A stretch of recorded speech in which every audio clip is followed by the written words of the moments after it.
이제 요한계시록 11장 쉽게 읽기를 시작하겠습니다. 자, 지난 시간에 이어서 요한계시록 11장도 마지막 이 7번째 나팔 전에 막간 삽입으로 시작을 합니다. 자, 앞으로 읽을 이 11장의 내용은 요한에게 있어서 장차될 미래의 일입니다. 요한 시대에는 없었던 일이죠. 그러니까 요한 그 시점에서는 굉장히 미래예요. 그런데 그 미래가 우리한테까지도 미래라는 겁니다. 자, 그도 그럴 것이 오늘 본문에는 하나님의 성전이 등장을 하거든요. 그런데 현재 예루살렘에 이스라엘 성전, 여호와의 성전이 있습니까? 없습니까? 지금 현재 다음 페이지 넘겨보면 자, 예루살렘에 성전이 있긴 있어. 그런데 이게 하나님의 성전, 여호와의 성전이 아니라 바위 돔 사원, 이슬람의 황금 돔 사원, 이게 지금 자리를 잡고 있는 거예요. 자, 그렇다면 그런 의미에서 지금 요한계시록 11장에 여호와의 하나님의 성전 이야기가 나오는데 지금 우리 시대에는 성전이 없어요. 이슬람 사원으로 지금 자리를 잡고 있으니까. 그런데 지금은 아니라도 미래의 어느 시점이 되면 지금 예루살렘에 다시 성전이 들어설 수 있을 거라는 거예요. 잠깐 성전의 역사를 보면 제일 처음 성전이 지은 사람이 누구죠? 건축한 사람이? 그렇죠. 다윗이 준비했던 것을 솔로몬 때 성전을 완성했어요. 그런데 말씀대로 살지 않다가 어떻게 됐어요? 주전 예수님이 오기 588년에 바벨론에 의해서 완전히 초토화됩니다. 자, 그 이후로 스룹바벨이 포로에서 귀환을 해서 성전을 다시 재건을 해요. 자, 이때의 성전을 제2성전이라고 해요. 그렇다면 솔로몬이 지은 성전은 뭐예요? 제1성전. 스룹바벨이 지은 성전이 제2성전. 그런데 제2성전은 초라하기가 이를 데가 없었어요. 너무 작았던 거야. 그런데 예수님이 탄생할 즈음에 유대의 왕이 헤롯이었어요. 헤롯. 그런데 재미있는 것은 헤롯은 그때 당시에 대단한 건축가였습니다. 그래서 자기의 천부적인 재능을 살려서 이스라엘 사람들의 환심을 사려고 성전을 증축을 했습니다. 증축. 엄청나게 더 증축을 시킨 거예요. 자, 이게 우리가 생각할 때는 뭐 우연이다, 역사다 생각하지만 이게 다 의미가 있어요. 자, 그때 성전이 제2성전이 증축만 됐던 거예요. 그런데 AD 70년에 로마에 의해서 예루살렘이 완전히 초토화되는데 예수님이 그런 얘기했죠. 제자들이 주님 보십시오. 주님의 성전입니다. 그랬더니 돌 하나 위에 얹어지는 게 없을 정도로 완전히 바스러질 거다. 예수님이 그런 얘기를 했던 거예요. 자, 그런데 AD 70년에 정말 그런 일이 생겼는데 성전 벽에 금이 있다는 소문이 퍼진 거야. 그러니까 병사들이 예루살렘 성전을 다 때려 부신 다음에 그 돌 속에 있는 금을 캐려고 망치로 다 때려 부셔가지고 아예 그냥 가루가 돼버린 거예요. 성전 터는 있는데 성전이 하나도 남지 못할 정도로 완전히 그냥 회파가 됐던 겁니다. 자, 그 이후에 이슬람 사원이 딱 들어선 거예요. 그래서 거의 2000년 동안 이슬람에서 여기를 자기의 3대 성지로 지금까지 갖고 있는 거예요. 자, 최근에 1940년도에 중동 제3차 전쟁이 벌어졌어요. 이스라엘하고 이집트, 시리아 막 전쟁이 벌어졌는데 그때 잘못했으면 이스라엘이 예루살렘을 차지할 뻔했어요. 그때 만약에 그 전쟁에서 예루살렘을 이스라엘이 탈환을 했으면 거기다 뭐를 적겠어요? 제3성전을 적겠죠. 그런데 이 전쟁이라는 게 분명히 시작은 중동 사람들이 시작을 했는데 이스라엘이 오히려 밀어붙여버렸던 거예요. 그래서 예루살렘을 탈환을 했는데 갑자기 중동 연합군이 그냥 결성이 돼갖고 한 번에 밀어오니까 아무리 강력한 무기가 있어도 밀릴 수밖에 없어요. 그래서 밀려갖고 결국에 어떻게 되냐? 성전의 서쪽 벽 하나만 차지를 하고 빼앗겨 버린 거예요. 그리고 휘전이 돼버렸어요. 그래서 지금 예루살렘 성전의 서쪽 벽, 이것도 솔로몬이 지은, 스룹바벨이 지은 게 아니에요. 헤롯이 증축을 해서 늘렸잖아요. 늘렸던 그 성전의 서쪽 벽만 지금 남아있는 거야. 그 벽에 이스라엘 사람들이 절기 때마다 가서 통곡을 하면서 기도해. 그래서 그 벽을 통곡의 벽이라고 하는 거예요. 지금 여기까지요. 자, 그러면 지금 우리가 살펴볼 요한계시록에 11장에 나오는 하나님의 성전은 우리한테도 미래가 될 수 있다는 거예요. 자, 그런 의미에서 굉장히 중요한데, 자, 그러면 아니 예루살렘 성전이 뭐가 그렇게 중요하나? 세계 3대 종교의 중심지가 바로 예루살렘이에요. 자, 예수님이 여기서 돌아가셨으니까 기독교인에게도 의미가 있는 거야. 또 이 유대인들은 솔로몬의 성전이 있었죠. 그런데 거기에 지성소가 있었고 여호와의 임재의 상징이었던 법궤가 거기에 안치가 되어 있던 것이기 때문에 거룩으로 따지면 세상에서 제일 거룩한 곳. 그러면 이슬람 사람들에게는 뭐가 의미 있냐? 마지막 사도였던 무하마드가 여기에서 승천을 한 거야. 그러니까 3대 종교의 여기가 완전히 공통분모가 돼가지고 세 종교가 여기를 차지하고 싶은데 묘하게 이슬람이 여기를 지금 차지하고 있는 거예요. 지금 형국이 이래요.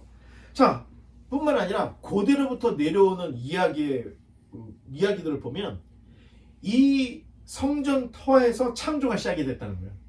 또 이 성전 터의 흙을 가지고 아담이 창조가 되었고 아브라함이 이삭을 바쳤던 그 모리아 산이 여기라는 거야. 그리고 오순절 성령 강림이 있었던 자리가 바로 예루살렘이었죠. 그래서 예수님이 제자들에게 예루살렘을 떠나지 말라고 얘기했죠.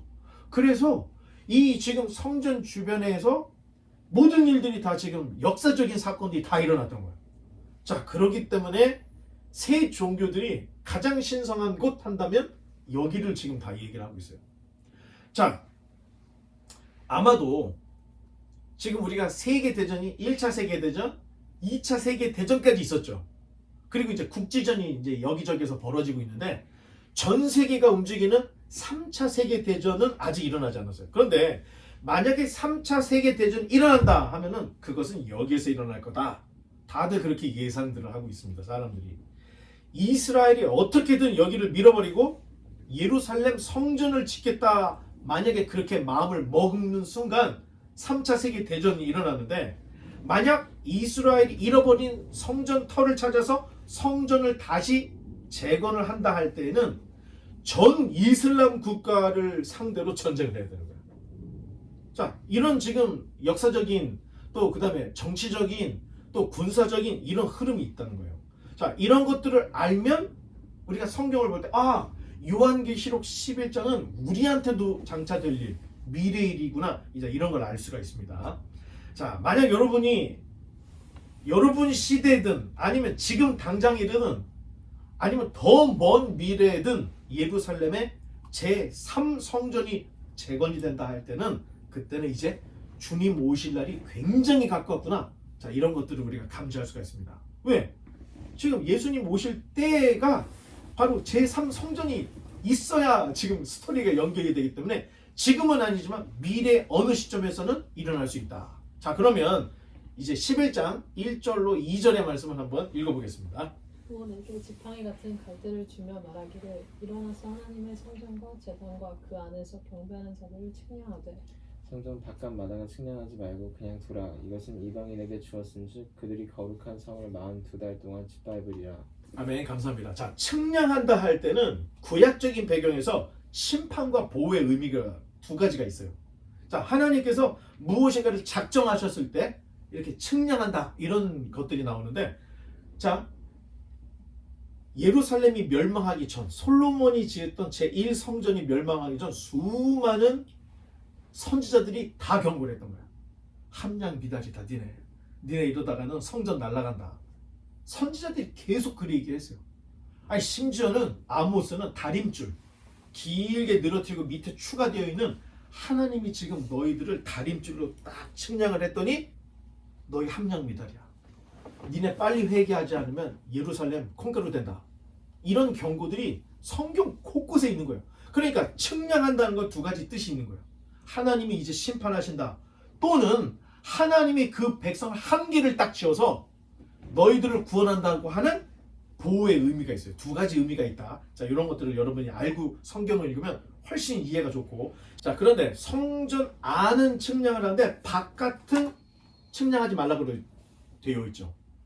그러면 하나님 벌었다는 거예요. 측량 안 했다는 거예요. 그런데 42달 동안 짓밟도록 하나님이 정하셨다는 거예요. 자, 이거는 하나님이 힘이 모자라갖고 성전이 유린당했다, 이게 아니라는 거예요.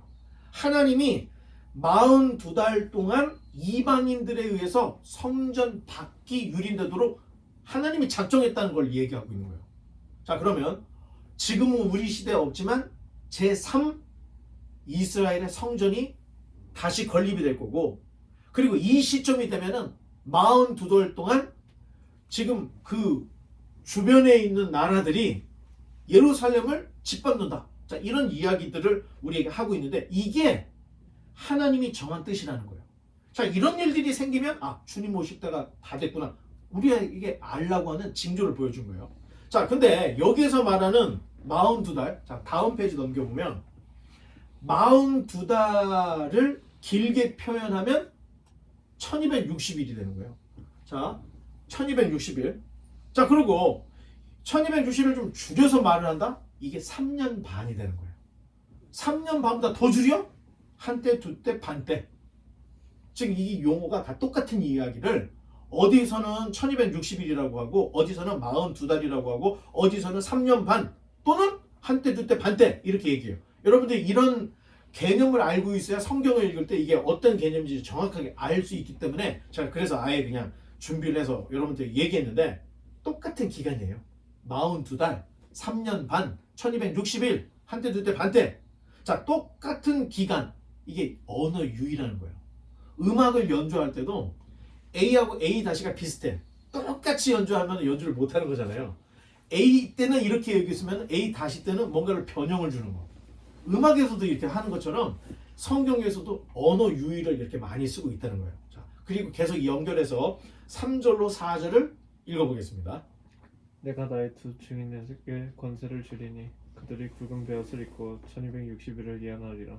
그들은 이 땅의 주 앞에 서 있는 두 감람나무와 두 촛대니. 아멘. 감사합니다. 자, 1260일 또 나왔죠? 똑같은 얘기예요. 42달, 1260일 다 똑같은 얘기예요. 자, 이 정한 기간 동안에 이방인들이 성전을 짓밟을 것인데 바로 그때 하나님이 세운 두 증인, 두 감람나무와 같은 증인, 두 촛대와 같은 증인이 나와서 예언을 할 것이다. 복음을 증거할 것이다. 이런 얘기를 하고 있습니다. 자, 그럼 이제 스토리가 어느 정도 이제 잡히죠. 성전이 지어져야 되고, 그 다음에 성전의 바깥이 42달 동안 유린당하는 그 시점에 두 감람나무, 두 촛대와 같은 두 증인이 나온다는 거예요. 아마 이때가 마지막 회개 때다 이렇게 보면 됩니다. 이미 하나님의 인침이 있었죠. 그렇죠. 우리 인 뗄 때, 또 나팔 불 때 지옥에서 저기 무정에서 황충이 날아오는데 이 황충이 풀을 먹지 않고 사람을 공격해. 그런데 막 공격하는 게 아니라 하나님의 인친 사람은 피해서 공격을 해. 자, 우리가 다 확인해 봤어요. 인침을 받지 않은 사람을 황충이 공격을 하는 거야? 교회 안 다니는 사람은? 자, 그러면 세상 사람들이 볼 때 어떻게 해요? 야, 이거 진짜 신기한데? 교회 다녀야 되겠네? 회개의 기회가 주어진 거예요. 그리고 나서 시간이 지나가고 나서 이제 두 증인이 나온 거야. 두 증인이 왜 나왔느냐? 지금까지 선지자들이 예언하고 우리에게 말씀을 전했던 이 모든 말씀이 이제 성취될 것이라는 것을 선포하려고 두 증인이 나온 거예요. 그런데 자, 이 두 증인이 왔다 할 때는 이제 더 이상 지체할 시간이 없는 거야. 이제 마지막 때가 다 된 거고 예수님 오실 때가 다 됐다는 이런 의미이기 때문에 마지막 회개의 기회, 이렇게 생각하면 됩니다. 자, 이미 하나님의 인침이 다 있었죠. 자, 이런 징조로 인해 더 이상 시간이 이제 지체되지 않는데 마지막 7번째 나팔이 곧 불려질 거다. 자, 이걸 아주 긴장을, 텐션을 엄청나게 지금 끌어올리고 있습니다. 자, 그렇다면 이 두 증인은 누구인가? 어디서 나타났던 사람인가? 두 감람나무는 구약의 스가랴 4장 3절에 자 다음 페이지를 보면 자 잠도 깰 겸 우리 다 같이 한번 읽어보겠습니다. 시작. 그 등잔대 곁에 두 감람나무가 있는데 하나는 그 기름 그릇 오른쪽에 있고 하나는 그 왼쪽에 있나이다 하고 자 이 두 감람나무는 포로에서 돌아온 이후에 활동했던 스가랴가 본 환상 얘기예요. 그렇다면 바벨론에서 포로에서 귀환한 이후에 두 감람나무는 누굴까? 당시에 총독이었던 제2성전을 지었던 스룹바벨. 그리고 또 한 사람은 대제사장 여호수아. 대제사장 여호수아와 총독 스룹바벨이 그 당시에 두 감람나무였는데 그 두 감람나무라고 하는 인사이트를 지금 그대로 가지고 온 거예요. 두 증인이. 그런데 오늘 본문에 나오는 이 두 감람나무 같고 두 촛대 같은 두 증인은 구약에 마치 모세와 엘리야를 연상하는 사역들을 해요. 자, 5절과 6절을 한번 다음 페이지 이 두 감람나무 또 넘기고 자, 5절과 6절을 읽어보겠습니다. If anyone tries to harm them, fire flashes from their mouths and consumes their enemies. This is how anyone who tries to harm them must die. 그들이 권능을 가지고 하늘을 닫아 그 예언을 하는 날 동안 비가 오지 못하게 하고 또 권능을 가지고 물을 피로 변하게 하고 아무 때든지 원하는 대로 여러 가지 재앙으로 땅을 치리로다. 아멘. 감사합니다. 자, 두 증인의 사역이 뭐냐면 입에서 불이 나와 살린대요. 다 그리고 하늘을 닫아서 비가 오지 않게 한대. 또 물을 피로 변는데 이런 역사를 일으켰던 두 사람이 있었어요. 엘리야, 모세, 엘리야. 다 두 증인의 사역은 마치 엘리야 같고 모세와 같은 아주 강력하게 임한 증인의 모습을 보여주고 있는데 자 놀라운 것은 구약에서 죽음을 보지 않고 내세로 간 세 사람이 있어요. 자 누군지 기억하세요? 죽음을 보지 않고 내세로 갔어. 에녹 또 엘리야. 모세는 애매해. 죽었는지 살았는지 살아서 승천했지 애매하게 그냥 끝나서 보통은 승천했다 이렇게 생각들을 하고 있습니다. 그렇게 승천했던 이 에녹을 빼고 지금 중요한 모세와 엘리야가 다시 등장을 하는 모습을 보여주고 있다는 거예요. 자, 이 두 증인은 예수님께서 걸어가신 사역의 길을 그냥 똑같이 걸어갑니다. 그래서 고난도 받고 죽고 다시 부활하고 승천을 하는 모습을 보여줘요.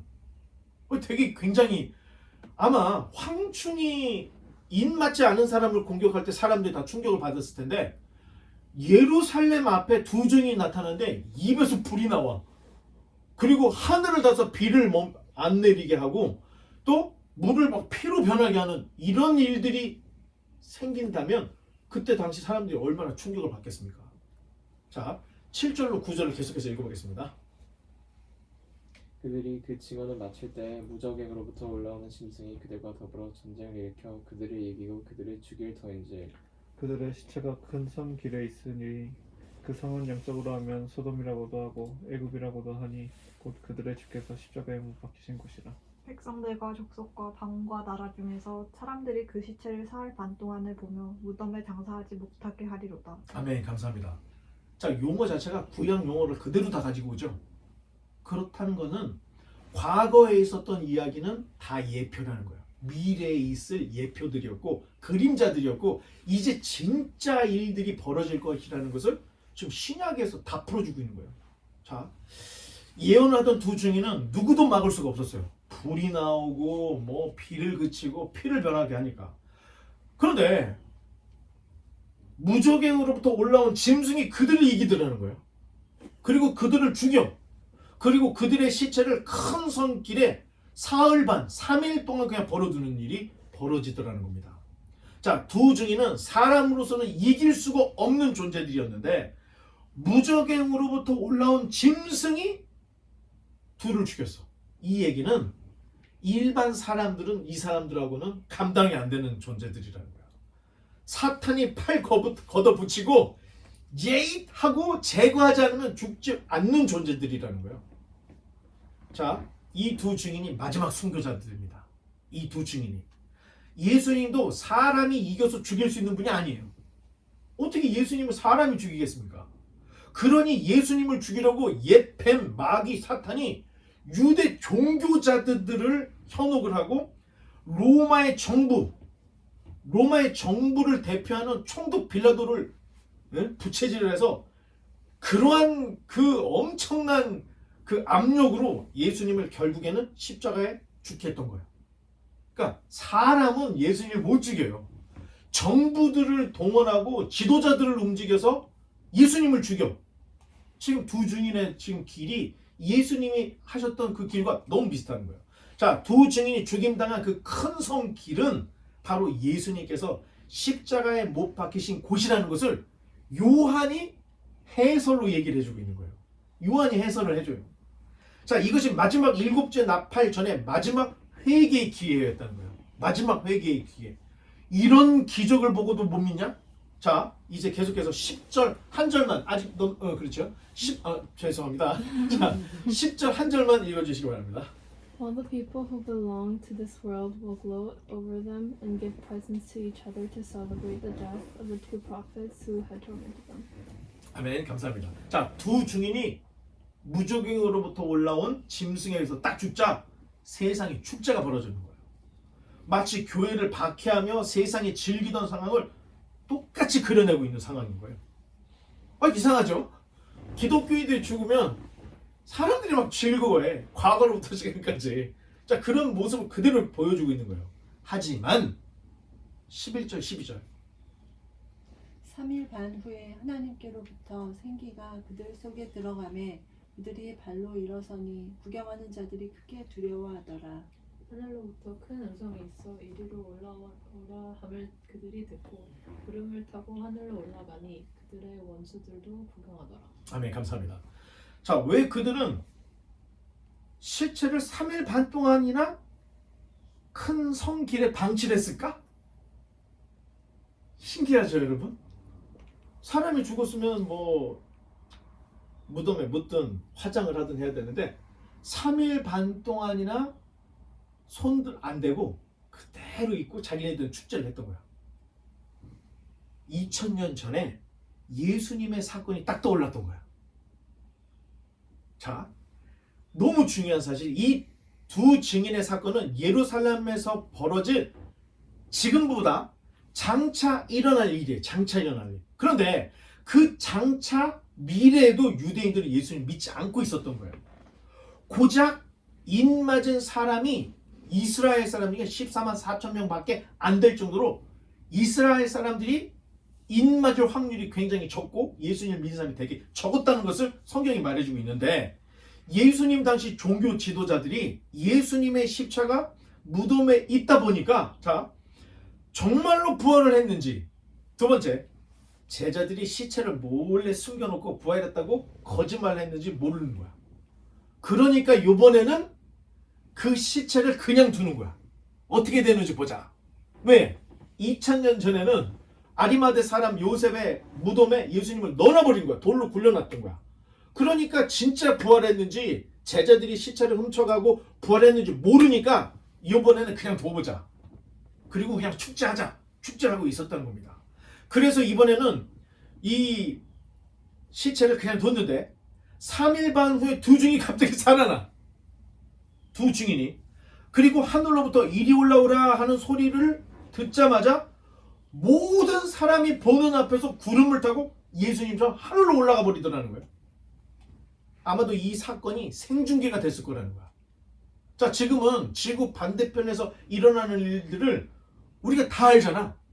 똑같아요. 지금보다 더 미래에는 특이한 일이 벌어지거나 큰 사건이 벌어지면 바로 생중계를 해주는 거야. 그런데 예루살렘에서 이런 일이 벌어졌을 때 사람들이 어떻게 되냐 보자 하고 아마 생중계도 했을 거고, 자기네들끼리 두 증인 죽었다고 막 환호하는 모습을 다 카메라에 담아서 지구에 있는 모든 사람들이 봤을 수도 있는 거야.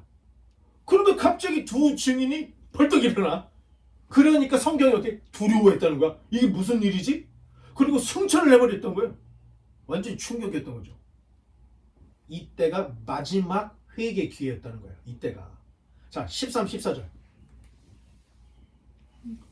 13, 14절. 그때 큰 지진이 나서 성 10분의 1이 무너지고 지진에 죽은 사람이 7천이라 그 남자들이 두려워하여 영광을 하늘의 하나님께 돌리더라. 둘째 화는 지나갔으나 보라 셋째 화가 속히 이르는도다. 아멘. 자, 전 세계로 생중계된 이 사건은 그야말로 세계 사람들에게 그냥 충격 그 자체였을 거예요. 자, 두 증인의 부활과 승천은 큰 지진이 일어날 정도로, 그리고 성의 10분의 1이 무너지고 거기에 7천 명 정도가 깔려 죽은 거예요. 바로 그 광경을 보았던 자들이 다 하나님께 영광을 돌린 게 아니고 그 중에 지극히 소수가 하나님께 영광을 올려드리는 이런 일들이 있죠. 이게 마지막 회개자들이라는 겁니다. 두 증인은 마지막 순교자, 그 광경을 보고 하나님께 영광을 올렸던 그 소수의 몇몇 사람들이 마지막 회개자들, 완전 막차를 탄 거야. 이 사람들은 많지는 않았을 것 같습니다. 자, 이렇게 조금이나마 회개하는 자들이 있으니까 우리가 땅끝까지 복음을 증거해야 되고, 때를 얻든지 못 얻든지 듣든지 아니 듣든지 복음을 전해야 돼요. 우리의 순교의 장면을 통해서 회개가 일어날 수 있기 때문에, 회심이 일어날 수 있기 때문에. 자, 두 증인이 보여준 것은 모든 것은 하나님께서 정하신 대로 간다는 것이고, 복음을 위해 죽은 자들은 주님과 같이, 두 증인과 같이 죽지 않고 다시 부활할 것이라는 것을 이 두 증인의 모습을 통해서 명확하게 우리에게 보여주고 있는 겁니다. 이 예언의 말씀은 당시 로마에게 박해를 받으면서 복음을 증거해야 할 사명이 교회에 있으니 너희는 결코 두려워 말고 복음을 끝까지 지키라고 하는 동료처럼 보여진다는 거예요. 요한계시록이 쓰여질 당시에 아주 혹독한 박해가 있었던 거예요. 다 두려워하고 있었던 거예요. 목회자들 다 잡혀가고 목회자들이 먼저 숨어야 돼. 왜? 체포 대상 순위 1위가 목회자들이니까. 그러니까 그렇게 어려운 세상인데 아마 이 편지를 받던 7교회 지도자들이 충격을 받았을 거예요. 안 죽는구나. 주님께서 반드시 우리를 부활시킬 거구나. 그러니 숨지만 말고 복음을 전하자. 그러니 황제들이 때리면 때릴수록 전도가 돼가지고 기독교인들이 계속 늘어나는 거야. 자, 이런 일들이 계속 있었다는 겁니다.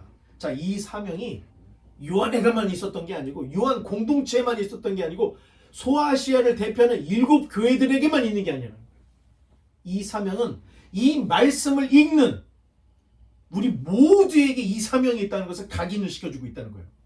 자, 그러니 여러분 주변에 지금이라도 내가 교회 데리고 올 만한 사람이 떠오르면 그 사람을 위해서 먼저 기도를 하세요. 기도를 먼저 해. 그러면 반드시 복음을 증거할 수 있는 기회가 오게 됩니다. 자, 교회와 성도는 무조건 환난도 없이 구원을 받는다, 이런 생각은 빨리 접어야 돼요. 여러분, 예수님을 극진히 따랐던, 자기 인생을 다 걸었던 제자들은 다 순교했습니다. 여러분, 그러니 예수님 믿으면 축복받는다, 예수님 믿으면 형통하다, 여러분 이런 기복신앙 빨리 내려놔야 된다는 거예요. 기독교 신앙은 피하고 도피하고 천국으로 쓰는 염세적인 신앙이 아니라는 거예요. 피 흘리기까지 싸워야 되는 거야. 피 흘리기까지. 자, 그렇게 피 흘리기까지 싸웠던 7교회들에게 주시는 편지마다 성령이 교회들에게 하시는 말씀을 들으라 얘기하면서 이기는 자에게는 흰돌을 준다, 이기는 자에게는 면류관을 준다, 이기는 자에게는 계속 얘기했는데, 그게 1장 2장에만 나오는 게 아니에요. 요한계시록이 맨 맞춰지는 22장에 맞춰지죠. 21장에 가서 보면은 이기는 자들이 새 하늘과 새 땅을 상속을 받는 일이 거기 기록이 되어 있는 거예요. 그러니 여러분, 환난을 피하려고 하거나 숨으려고 하거나, 자, 이런 신앙의 태도는 아니라는 거예요. 이 땅에서 예수님을 믿었다 할 때는 하나님을 믿는 그 복과 함께 따라오는 고난도 받을 작정을 해야 된다는 거예요. 자, 여기까지가 요한계시록 8장에서 자, 독수리가 날아가면서 어떻게 했죠? 첫 번째 화는 지나갔고, 자, 두 번째 화가 두 증인과 함께 일어났던 이 사건이 두 번째 화다. 그러면서 우리에게 이제 셋째 화가 곧 닥칠 거다. 셋째 화가 일곱 번째 나팔이 부려진 이후에 일곱 대접을 얘기하는 거예요. 그때는 인을 뗄 때하고는 비교가 안 돼. 나팔을 불 때하고는 비교가 안 돼. 지구가 만약에 이거라고 하면은 지구를 완전히 흔드는 일. 과연 저기서 사람이 살아남을 수 있을까 할 정도의 진노의 대접이 이 지구에 막 쏟아지는 일곱 대접 심판으로 이제 이어지는데 그게 바로 세 번째 화다. 이런 얘기를 하고 있습니다. 자, 이제 15절을 한번 읽어주시기 바랍니다. 일곱째 천사가 나팔을 불매 하늘에 큰 음성들이 나와서 이르되 세상 나라가 우리 주와 그의 그리스도의 나라가 되어 그가 세세토록 왕노를 타시리로다 하니. 아멘. 자, 너무 간단하게 지나가는데, 자, 일곱째 천사가 나팔을 불었죠. 이제 그 전까지는 불려고 할 때 두 증인이 일어났던 거예요. 지금 다. 지금은 이제 미루고 지체했던 이 지금 시간이 다 돼버린 거야. 그래서 마지막 순교자들까지 다 지우었던 거고, 마지막 회개할 수 있는 기회까지 다 주신 거예요. 그리고 이제 거침없이 15절에 가서는 일곱 번째 나팔이 쫙 불어져요. 자, 그랬더니 자, 일곱 번째 나팔이 딱 불어지니 비밀이 이루어지는 마지막 일곱 번째 나팔이다. 그제서야 비로소 세상 나라가 그리스도의 나라가 되어서 세세토록 어린 양이 왕으로서 통치가 이루어지는 그 일이 15절에서 딱 얘기를 하고 있는 겁니다. 자, 요한계시록에 절정할 때는 어린 양, 그러니까 유다 지파의 사자 어린 양이 보좌 우편에 앉아 계신 이의 오른손에 있는 그 일곱 인봉된 책을 딱 잡을 때 엄청난 절정인 거예요. 그게 예수님이 왕으로 등극을 하는 거니까. 두 번째, 마지막 일곱 번째 나팔이 불려지는 이 순간이 지금 우리가 읽는 이 요한계시록 어쩌면 창세로부터 지금까지 엄청난 지금 절정이 지금 여기서 터지는 거예요. 근데 이게 말로 그냥 순간순간 번개처럼 지나가니까 이게 그렇게 중요하지 못한 것처럼 생각되는데, 아마 이때 사도 요한은 이 광경을 보면서 아마 펑펑 울었을 거예요. 이 놀라운 비밀들이 이렇게 이루어지는구나 하면서 사도 요한은 그렇게 봤을 텐데, 지금 글을 쓸 때는 이렇게 그냥 번개처럼 슉슉슉 지나가는 것처럼 이렇게 기록이 되는 거예요. 자, 대신 중요한 사건이 일어날 때마다 천상에서 뭐가 터져요? 중요한 사건이 일어날 때마다 천상에서 뭐가 터져요? 찬양이 터지잖아. 참 재밌어요. 왜? 어린 양이 일곱 인봉 받은 그 책을 잡을 때 쫙 찬양이 퍼졌잖아요. 지금 일곱 번째 나팔이 딱 불어졌을 때 다시 천상으로 올라가서 하늘에서 어떤 일이 벌어졌는지를 보여주는데 16절로 18절까지. 자, 이거 우리 잠도 깰 겸 이거 자체로 그냥 이해할 수 있는 얘기니까 16, 17, 18절을 한번 같이 읽어보겠습니다. 시작. 하나님 앞에서 자기 보좌에 앉아있던 24장로가 엎드려 얼굴을 땅에 대고 하나님께 경배하여 이르되 감사하옵나니 옛적에도 계셨고 지금도 계신 주 하나님 곧 전능하신 이여 친히 큰 권능을 잡으시고 왕노릇 하시도다. 이방들이 18절 이방들이 분노하며 주의 진노가 내려 죽은 자는 심판하시며 종 선지자들과 성도들과 또 작은 자든지 큰 자든지 주의 이름을 경외하는 자들에게 상 주시며 또 땅을 망하게 하는 자들을 멸망시키실 때로소이다 하더라. 자, 또 찬양이 일어나 하늘에서는. 자, 우리가 생각할 때는 아무 일 아닌 것처럼 지나가는 것 같지만 예수님이 탄생하실 때 어떻게 됐어요? 천사가 찬송을 하면서 목자들에게 얘기했잖아. 너희에게 왕이 태어났다 얘기해줬잖아. 일곱 인봉 가진 책을 받을 때도 쫙 찬양이 만물에까지 퍼졌죠. 지금 이번에는 이 일곱째 나팔이 딱 불어졌을 때 보좌에 앉아있던 24장로가 벌떡 일어나서 무릎을 꿇고 얼굴을 땅에 대고 하나님께 경배하고 쭉쭉 찬양하는 모습들. 그러니까 우리가 예배 때 부르는 찬양은 형식적인 찬양이 아니라는 거야. 의례. 자, 예배를 시작하면 시동을 걸어야 되지. 시동을 거는 게 찬양이다. 이 정도가 아니라는 거예요. 사실은 찬양하기 위해서 모인 거예요. 찬양하고 경배하고 하나님을 높이기 위해서. 사실 이 시간에는 여러분들이 뭐 좋을 수도 있고 다른 생각하며 들을 수도 있는데 더 중요한 게 이렇게 여러분들이 성경의 말씀을 깨달아서 하나님이 지금 세상을 움직이는 위대한 분이라는 것. 자, 이런 걸 알면 알수록 우리의 경배, 찬양의 질이 높아진다는 거예요. 어떤 사람은 찬양하는 시간 끝날 때 예배를 드리러 오는 사람이 있어. 종종. 그 시간만, 왜 그래요? 아이, 뭐죠? 박수치기도 그렇고, 손들기도 애매하고, 그냥 설교나 들으려고요. 자, 이건 평생. 자, 이런 사람은 내가 볼 때, 천국 앞에까지 갔다가, 재미없네, 재미없어. 저 찬송하는 거 봐줘. 돌아갈 사람들인 거예요, 지금 내가 볼 때. 여러분들이 말씀을 정확하게 알고 깨달으면 깨달을수록 하나님을 높여드리는 경배, 월십, 찬양이 얼마나 소중한 이 타임을 놓치면 안 된다. 그럼 그거 갖고 있어야 돼. 왜? 24장로가 왜 24장로예요? 이런 사건이 있을 때마다 제일 먼저 찬양을 하는 거야. 자, 여러분 이런 것들을 알아야 됩니다. 자, 그런데 찬양의 가사를 보니까 이방들이 분노한다. 이방들이 분노한다는 말이 나와요. 되게 중요해요. 세상에 임하는 재앙은 성도를 구원하기 위한 재앙이라는 거예요. 마치 야곱의 자손들이 이집트에서 노예로 전락했죠? 그런데 거기서 노예로만 사는 게 아니고 태어나는 사내 아이들을 다 어떻게 해요? 악어들이 득실득실하는 나일강에 던져야 되는 환난을 당했던 거야. 자, 그렇게 되다 보면 만약에 모세가 조금이라도 더 늦게 왔으면 이스라엘 사람들은 멸절된 거예요. 왜? 남자들이 다 없어지니까. 그런데 그 타이밍을 딱 맞춰가지고 그때 모세가 탄생을 했던 거예요. 이런 것처럼. 그리고 모세가 이스라엘 백성을 딱 출애굽 이집트에서 탈출을 할 때 10가지 재앙이 있었죠. 그 재앙이 예표였다는 거예요. 장차 마지막 시대에 하나님께서 그 백성을 부르시는 바로 직전의 재앙. 그 재앙이 이집트에서는 예표였고 지금 일어나고 있는 모든 재앙들이 성경에서 말하는 재앙이 진짜 실제적인 재앙이라는 거예요. 지구를 막 흔들어 버리는 거예요. 왜?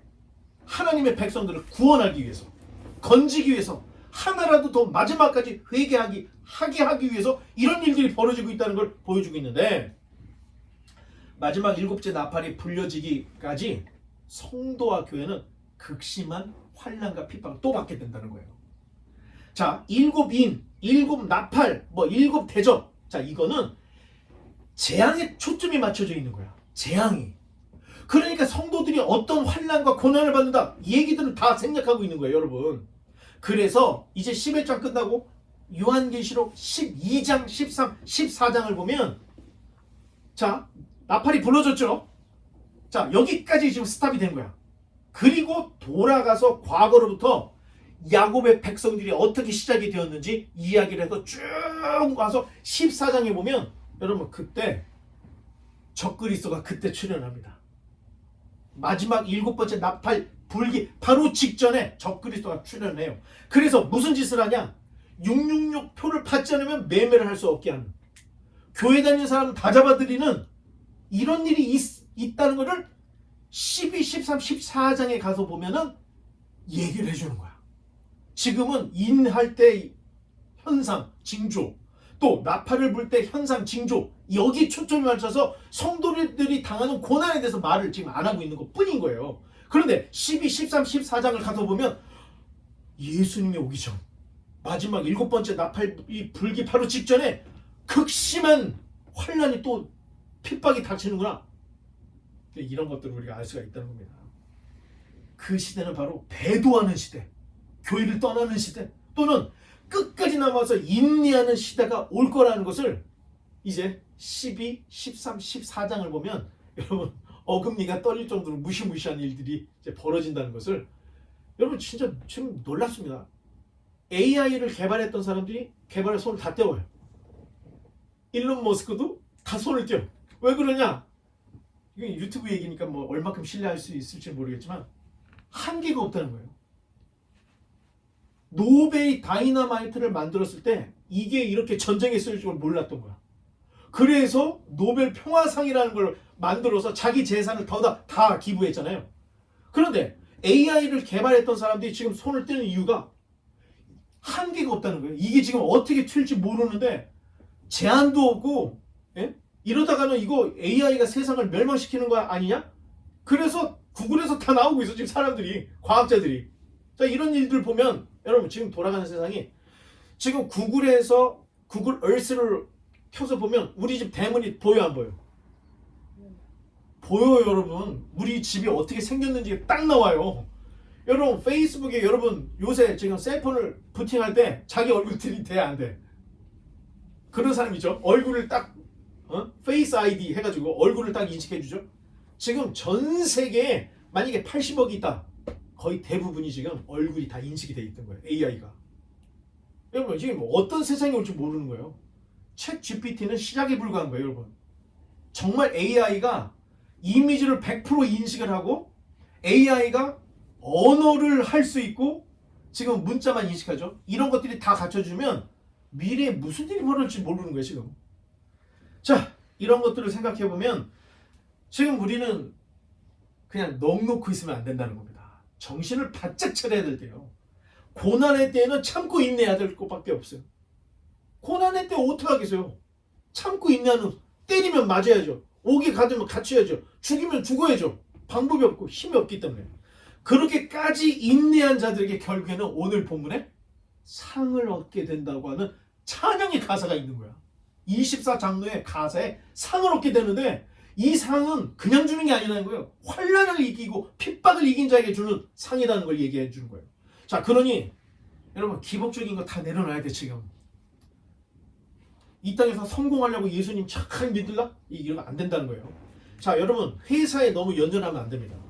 자, 이런 얘기를, 목사가 이런 얘기를 하면 여러분들이 자, 잠자는 사람이 일어나고, 여러분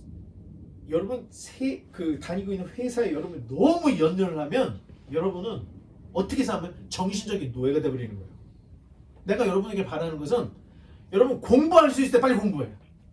그리고 여러분 빨리 돈을 많이 벌을 수 있을 때 벌어. 그리고 빨리 회사를 퇴사해야 돼요. 회사는 그리스도를 증거하고 예수님을 잘 믿게 여러분을 도와주지 않습니다. 회사는 이윤을 내는 기관이에요. 대신 불성실하게 하라는 얘기가 아니야. 평생 회사 다니고 돈 벌, 여러분 왜 부자 아빠 가난 아빠 읽었어요 우리가? 빨리 돈 벌어서 여러분 경제적인 자유를 빨리 얻어야 돼요. 독립을 해야 된다는 거예요. 그렇게 해야 여러분이 신앙생활을 제대로 할 수 있다는 거예요.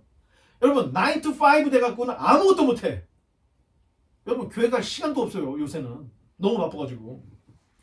자, 그러면 돈을 벌어서 뭐를 하자는 얘기냐? 여러분 이제 집도 좀 다른 얘기인데, 전기가 없어도 살 수 있는 이런 땅들을 여러분 미리 좀 봐둬요.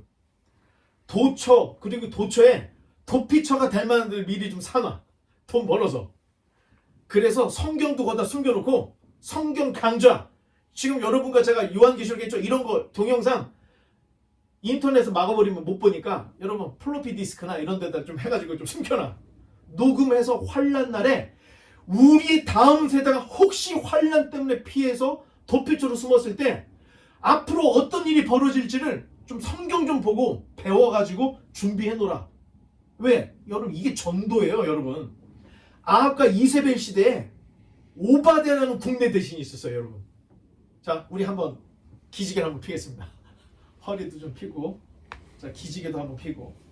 근데 오바댜가 어떤 일을 했냐면 이세벨이 여호와의 선지자를 다 잡아 죽이는 거야. 그랬더니 오바댜가 100명의 선지자들을 숨겨서 50명씩 숨겨놓고 물과 떡을 제공해줬어. 자, 여러분 오바댜가 지금 몇 명을 구했다 그랬죠? 100명이었죠. 그런데 갈멜산 전투 후에 이세벨이 엘리야를 잡아 죽인다 했더니 엘리야가 막 호렙까지 도망갔죠. 그런데 거기서 뭐라고 했냐면 나만 남았습니다 하고 하나님한테 호소를 했더니 하나님이 그때 뭐라고 해? 내가 바알에게 무릎을 꿇지 않은 7,000명을 남겼다. 하나님 그 얘기를 해요. 그러면 오바댜가 몇 명? 100명을 구했는데 7,000명이 있다고 하면 오바댜 같은 사람이 몇 수십 명, 몇 100명이 있었다는 거예요. 미리 환난을 예감을 하고 하나님의 선지자들 하나님의 백성들을 구할 길을 미리 예비했던 사람이 있다는 거예요. 제가 지금 그 심정으로 여러분들이 얘기합니다. 여러분이 9 to 5 되면 여러분 아무것도 못하고 여러분 인생 끝나는 거예요.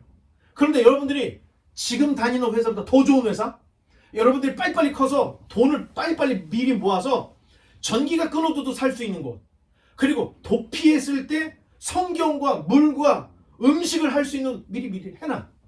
그리고 여러분 죽어도 괜찮아. 그러면 돈 낭비한 게 아니에요. 나중에라도 그 시대에 그 일이 벌어졌을 때 우리 다음 세대들에게 살 길을 여러분이 열어놓는 오바댜 같은 사역을 하게 되는 거예요. 자, 이런 이야기는 아무도 하지 않습니다. 자, 그러니 여러분 돈 벌어서 조금 더 좋은 집, 조금 더 괜찮은 좋은 차, 여러분 계속해서 이런 차 사갖고 인생 하는 것은 광야 같은 이 땅에서 집 지으면 무슨 소용이 있겠습니까? 광야 같은 이 땅에서 좋은 차 무슨 필요가 있겠어요? 물 한 모금이 필요한 거지. 똑같아요. 여러분 여기서 지금 돈 벌고 여러분이 성공해서 잘 먹고 잘 살자. 이거는 세상 사람들이, 종교 장사꾼들이 하는 얘기예요. 네 잘 되면 11조 내고 헌금 내서 나도 좀 잘 먹고 잘 살자. 하지만 여러분 성경을 알고 미래가 보여지는 사람들은 우리의 다음 세대가 살 수 있도록 여러분 이 일들을 합시다. 이 일은 제가 아니라도 누구라도 반드시 해야 될 일이에요. 여러분이 도피처 하나 만들어 놓으면 거기 몇 명이 들어갈지 모르겠지만 그만큼 살리는 거예요. 그런데 우리가 많이 만들어 놓으면 여러분 그 시대에 지금 이 마지막 순교자와 함께 마지막 회개할 사람이 한 명이라도 더 늘어나는 거예요. 자, 이제 19절을 읽고 이제 마칠까 합니다. 자, 19절을 누가 읽을 차례죠? 읽어주시기 바랍니다. Then in heaven the temple of God was opened, and the ark of his covenant could be seen inside the temple. Lightning flashed, thunder crashed and roared, and there was an earthquake and a terrible hailstorm. 아멘, 감사합니다. 자, 하늘의 성전이 열려. 자, 하늘의 성전이 열린대요. 그리고 언약궤가 보인대요. 자, 지금 현재 언약궤가 있습니까 없습니까? 유실됐어요? 없어요? 어디로 갔는지 아무도 모르는 거야. 없어졌던 이유가 있겠죠. 왜 없어졌겠어? 마지막 하늘의 성전이 열리고 그 안에 여호와의 상징인 법궤가 딱 나오는 게 지금 보이는 거예요. 여기에 최종적인 언약의 성취가 마지막 두 증인이 승천하고 이때 이루어질 것을 보여주는데, 복음의 완성이 바로 부활이 돼야 완성이 이루어진다. 완성이 이루어졌기 때문에 하늘의 성전이 열리고 그 성전에 법궤가 있는 게 보여지고 있다는 거예요. 완성이 됐다는 거예요. 자, 어떻게 보면 구약으로부터 이어졌던 모든 언약의 성취가 마지막 7째 나팔에 주님께서 오셔서 완성이 된다. 이게 스케일이 엄청난 겁니다. 성경을 모르면 그냥 읽고 넘어가겠지만 성경을 알고 하나씩 알고 나가면은 여기서 박수를 치게 되는 거예요, 여러분. 벌떡 일어나게 되는 거예요. 이걸 알게 되면서. 자, 이제 언약의 성취와 더불어 마치 출애굽 때와 같은 번개, 음성, 우레, 지진, 큰 우박, 이런 것들이 이제 나온다는 거예요. 왜?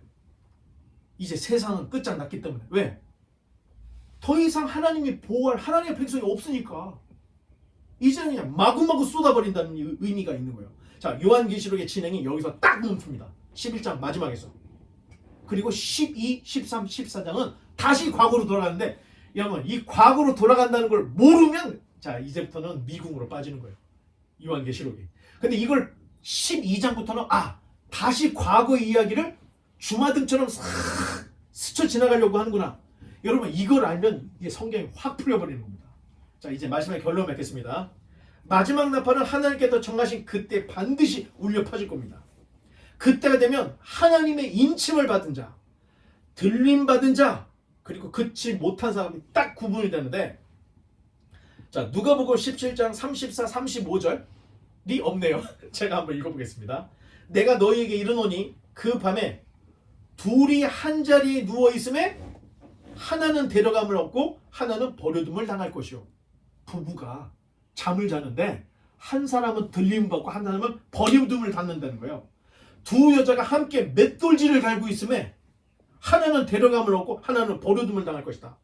여러분 9 to 5 돼가지고 여러분 회사에서 출근해서 일을 하는데 똑같이 일하는데 어떤 사람은 휴거가 되고 어떤 사람은 휴거가 되지 않을 것이다. 이 얘기를 하고 있어요. 이게 누가복음 17장에 예수님이 한 얘기라는 거예요. 예수님이. 자, 여러분들에게 겁을 주려는 게 아니에요. 자, 기독교 신앙, 믿음 생활이라는 것은 여러분 내가 하고 싶을 때 하고 하기 싫을 때 덮어버리는 취미가 아니라는 겁니다. 취미가 아니라는 것을 66권 1189장 54,240절에 낱낱이 우리에게 말해주고 있는 거예요. 성경 전체가. 자, 앞으로 유사 기독교 이단 사이비들이 지금보다도 더 그럴듯하게 일어날 거예요. 그리고 종교 통합, 그리고 이상한 유사 기독교들이 막 일어나서 지금보다 더 혼란스러울 겁니다.